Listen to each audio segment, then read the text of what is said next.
Баршаңызға қайырлы күн достар, сіздермен Феруза. Бүгін сіздерге қысқа құртты қалай сақтау керек жолын көрсететін боламын.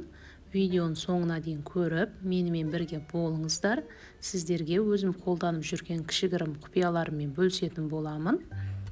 Видео ұнаса, лайк басып, комментарий жазып, достарыңызбен бөлісіп, каналға тіркеле кетуді ұмытпаңыздар.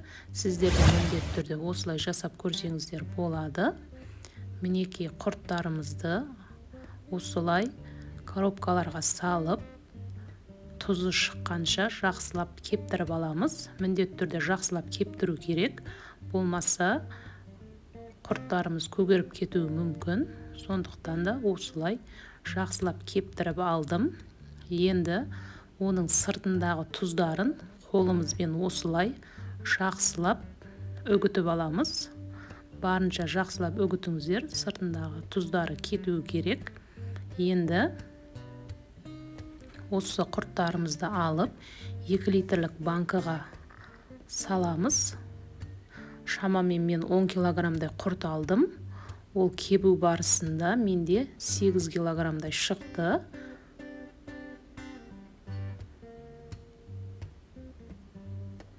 Осылай сілкіп алсаңыздар, көбірек құрт сиятын болады. Менде шамамен 2 литрлік банкыға 1 килодан аса құрт сыйды. Мінекей осы 8 килограммнан менде 7 банкы 2 литрліктен шықты. Енді осыларға бетіне қақпақты қойып, кәдімгі банкы жауып жүрген закрепашкаларымызбен аузын бұрап жабатын боламыз.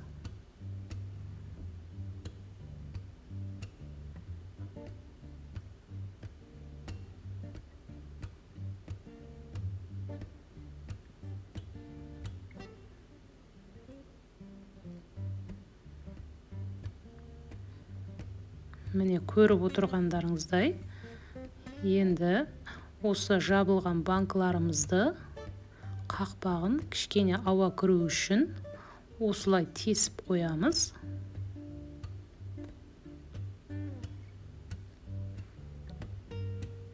Міне осымен біздің қысқа сақтайтын құрттарымыз дайын болды. Осылай ауыздарын кішкене кесіп